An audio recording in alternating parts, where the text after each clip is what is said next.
Assalamualaikum warahmatullahi wabarakatuh.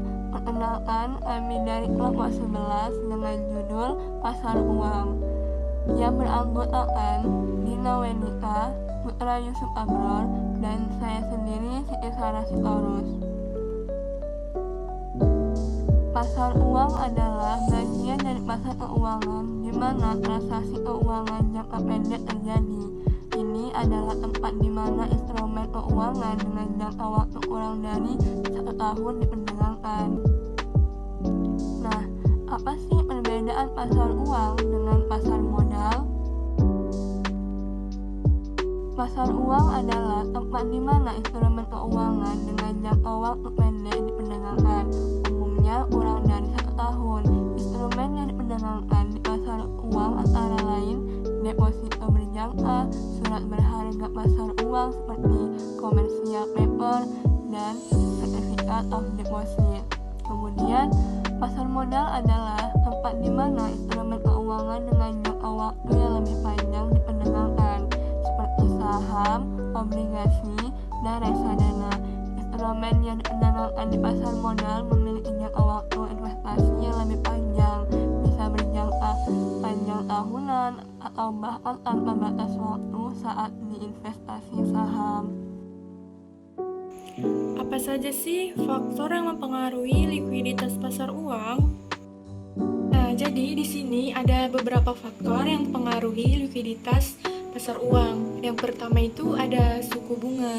Nah, jadi suku bunga ini dia mempengaruhi seberapa banyak investor atau peminjam yang ingin melakukan transaksi di pasar uang.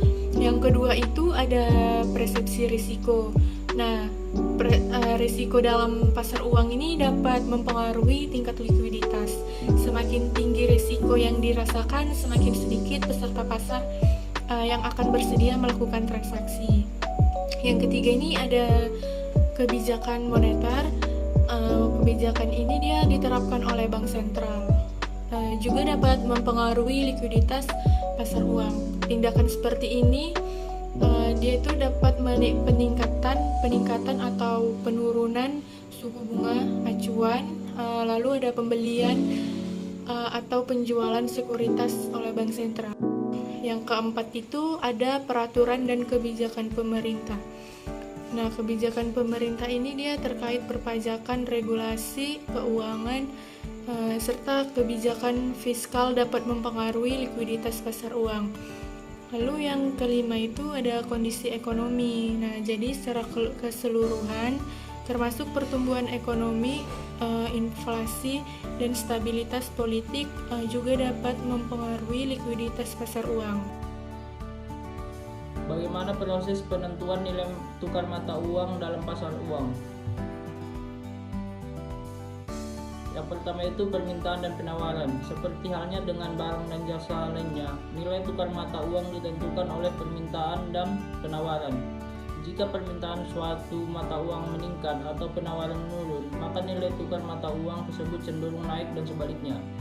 Yang kedua itu ada faktor makro. Faktor makro seperti pertumbuhan ekonomi, tingkat inflasi, tingkat suku bunga, dan tingkat pengangguran dapat mempengaruhi kekuatan ekonomi suatu negara, dan oleh karena itu nilai tukar mata uangnya. Yang ketiga itu ada kebijakan moneter. Kebijakan moneter yang diterapkan oleh bank sentral suatu negara juga dapat mempengaruhi nilai tukar mata uangnya. Yang keempat ada faktor politik dan geopolitik. Ketidakstabilan politik atau ketegangan geopolitik di suatu negara atau wilayah juga dapat mempengaruhi nilai tukar mata uangnya. Investor cenderung mencari keamanan dalam mata uang yang dianggap stabil dalam situasi politik yang tidak pasti. Nah, yang kelima itu ada intervensi pemerintah dan bank sentral. Pemerintah dan bank sentral kadang-kadang melakukan intervensi langsung di pasar valuta asing untuk mempengaruhi nilai tukar mata uang.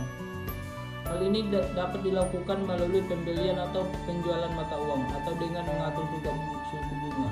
Baiklah, terima kasih. Mungkin sampai sini saja dari kelompok 11. Kurang dan lebih kami mohon maaf. Wabillahi taufiq wal hidayah. Wassalamualaikum warahmatullahi wabarakatuh.